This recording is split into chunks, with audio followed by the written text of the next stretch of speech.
Hey, what's up, guys? It's Alex from Lee Hacks Gaming, and this is how you want your paladin to be spec'd for 4.3 ret DPS. The first talent you're going to want to take in the ret tree is Improved Judgment, which increases the range of your judgment by 20 yards. Then you're going to want to take Crusade, which increases the damage done by Crusader Strike and Templar's Verdict by 30%. In your next tier of talents, you'll want to take Pursuit of Justice, which permanently increases your movement speed by 15%. And then you'll move over and take Rule of Law, which increases the crit chance of Crusader Strike by 15%. In the next tier of talents, you'll want to take Divine Storm. This is your main AoE ability as Ret. The next talent you're going to be taking is Long Arm of the Law. This works together with Improved Judgment and Pursuit of Justice to keep you on your target at all times.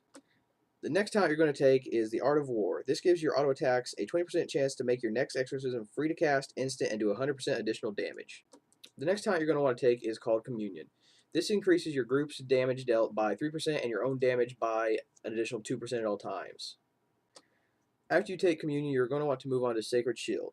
This ability does not hurt or help your DPS. It is totally passive and can keep you from dying because it puts a shield on you when you have low health. After you take Sacred Shield, you're going to want to take Sanctity of Battle. This causes haste to lower the cooldown of Crusader Strike and Divine Storm. After you take Sanctity of Battle, the next talent you're going to want to take is Seals of Command.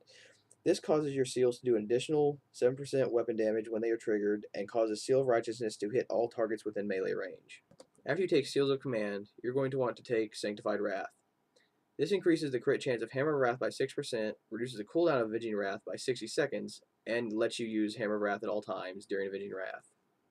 Now moving on to the next tier. The first talent you're going to want to take is Divine Purpose. This makes your Judgment, Exorcism, Templar's Verdict, Divine Storm, Inquisition, Holy Wrath, and Hammer of Wrath have a 15% chance to cause your next ability that takes Holy Power to act as if 3 Holy Power were consumed. Now, as you can see from my talent build, I did not take Repentance, because most of the time in a dungeon or raid, you will have classes other than a Paladin that can use crowd control, so you do not really need to take Repentance at all.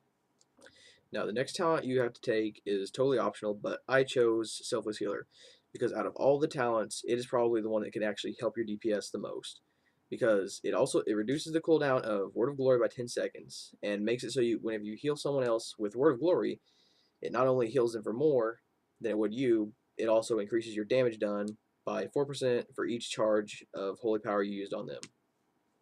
The next ability you're going to want to take after you spend your 2 additional talent points is Inquiry of Faith, which increases the periodic damage of your Seal of Truth by 30% and the duration of Inquisition by 200%. We are now at the final ability you need to take in the Retribution tree, which is Zealotry. You need 3 Holy Power to activate this ability, but it does not consume the Holy Power. It lets you keep the Holy Power, and it also causes Crusader Strike, whenever you use it, to generate 3 charges of Holy Power instead of just 1 for the next 20 seconds.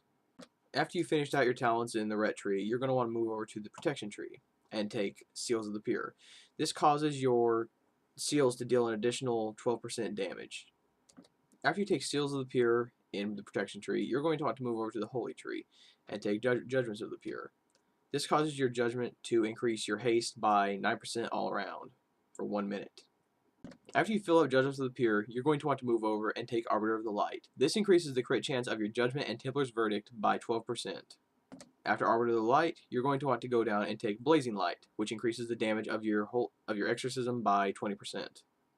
After you take all of the necessary abilities, you should have at least 1 talent point left over, which I put into Eternal Glory, which gives my Word of Glory a 15% chance not to consume Holy Power. The next thing we're going to take a look at is the glyphs that you need for Ret. The major and minor glyphs for Ret are totally optional. You can choose whichever ones you want. But most people for Prime go with Seal of Truth, which increases your expertise by 10 whenever Seal of Truth or Seal of Righteousness is active. Templar's Verdict, which increases the damage done by Templar's Verdict by 15%. And Judgment, which increases Judge's damage by 10%.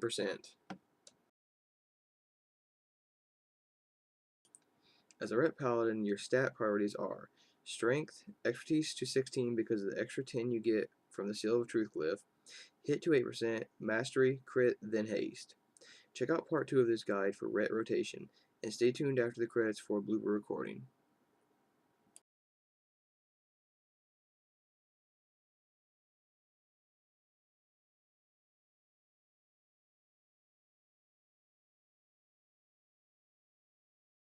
Hey, what's up? It's Alex from Hacks Gaming, and this is how you want to spec a ret paladin for 4.3 DPS.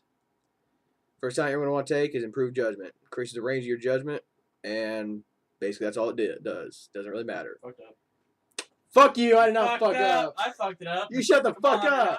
I'm just going to keep recording and screw you, asshole. What?